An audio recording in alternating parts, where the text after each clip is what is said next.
I am a data specialist, and I've moved into the print industry because there is a lack of data and communication interconnectivity in this industry. As a part of my daily work, I deal with printers around the US, the UK, and in Europe.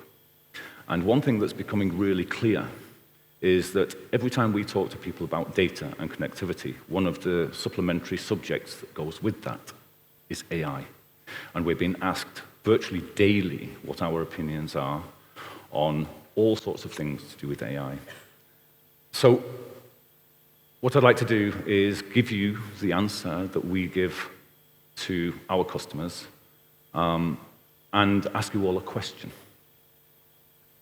So the first question would be, how many of you actually use AI in your businesses? Raise of hands. Right, so 10% of you.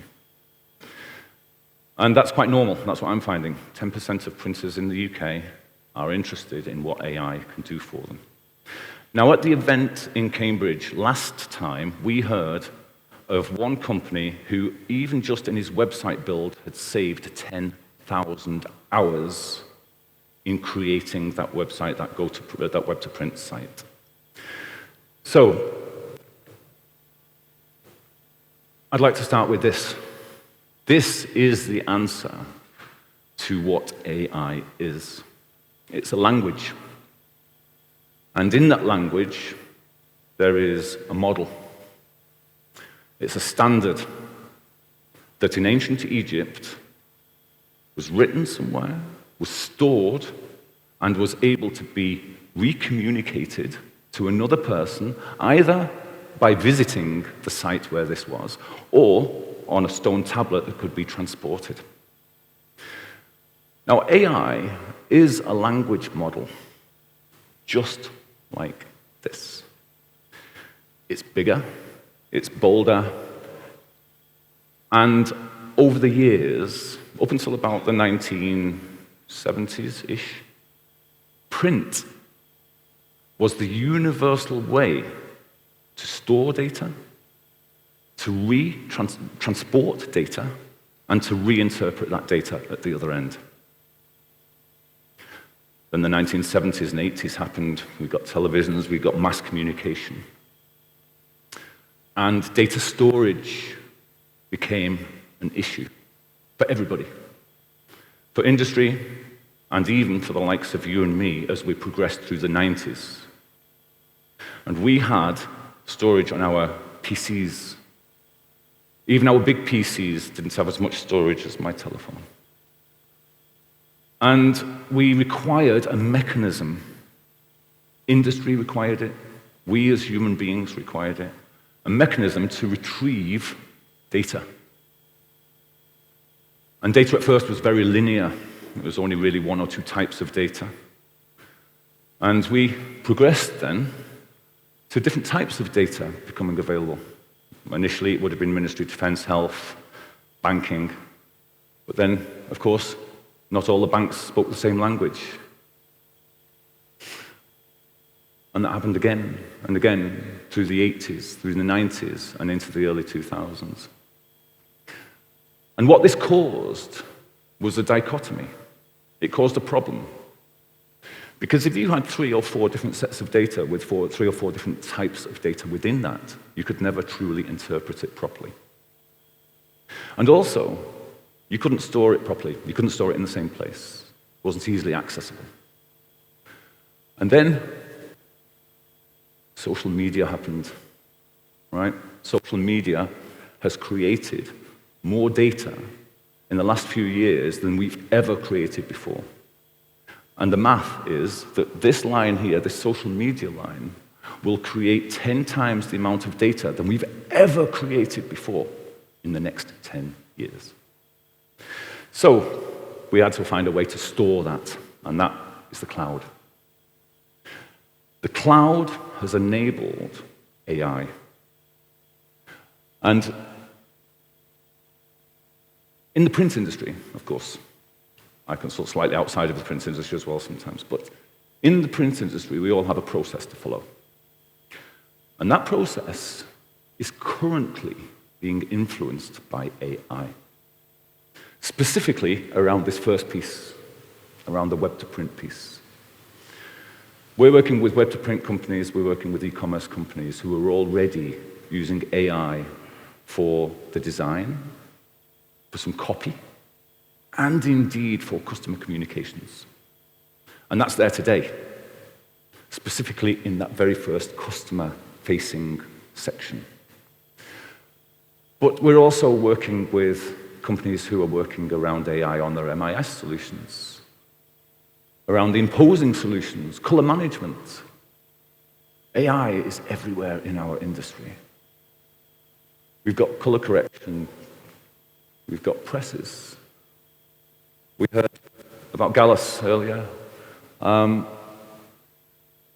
Many manufacturers are in the same position. There are lots of press manufacturers who want to work with web-to-print companies. They want to work with pre-press, color correction, etc. And the only way to do that is to unify your data all across the board. Post-press, of course. I come from a background not in the print industry. Each of you will probably use my software today without even realizing it in the post-press and warehousing and logistics area. AI and automation is already being used in the logistics field very, very heavily.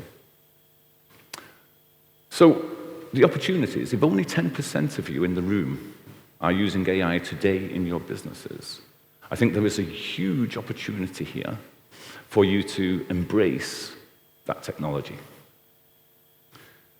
But I'm not here to encourage the embracement of that technology. I'm here to ask you a few questions. Do we know what the threats are? Are we aware of the consequences of using AI in our businesses? Do we know what the opportunities are? Have we fully researched that? Now, most of the businesses I go into are concerned about some things like intellectual property. And they are questions that need answering before we go full scale into it. But as we take our first steps, we need to be considerate of what's going to happen in the future. AI is a journey, and it's only just being born.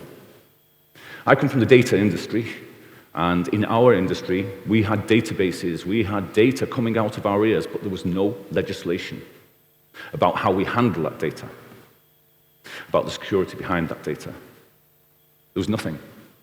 And then, of course, relevant governments throughout the world came up with, and in Europe it was things like GDPR and data security rulings. So AI is on that same trajectory. So the final question I have for you is this. The US government recently issued an executive order.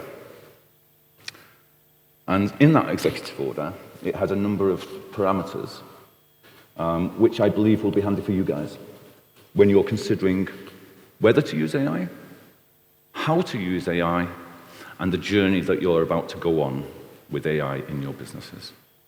So I'll read them to you. I didn't want to do death by PowerPoint, so I'll read them to you.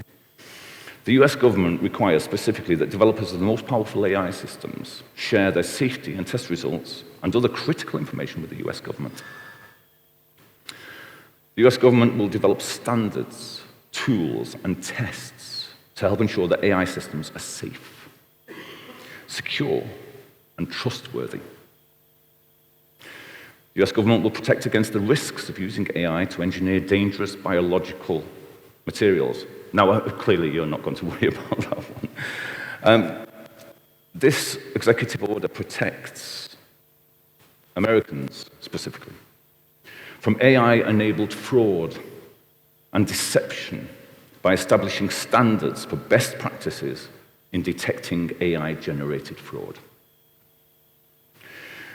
It establishes an advanced cybersecurity program to develop AI tools to find and fix vulnerabilities in our critical infrastructures. And it orders the development of a national security memorandum that directs further actions on AI security.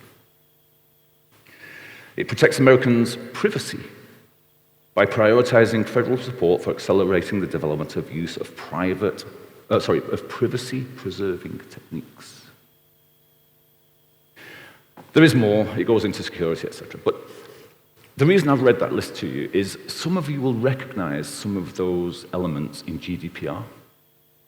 Some of you will recognize some of those elements in privacy laws that we have that stretch outside of GDPR. So my question to you is, what's your executive order for your business? I would like I'd like to leave you with that question. Because you as business leaders may have set some actions going around AI in your businesses. But unless your staff and you know what parameters you're working by, then there are risks involved. And you can completely de-risk this by following a basic set of rules around privacy and so on that exist today, but not necessarily specifically for AI. So that's where I'd like to leave it, folks. What's your executive order? How are you going to handle AI in your businesses? And what rules are you going to put in place so that your staff and you as an organization sit within the rules? Thank you. Brilliant.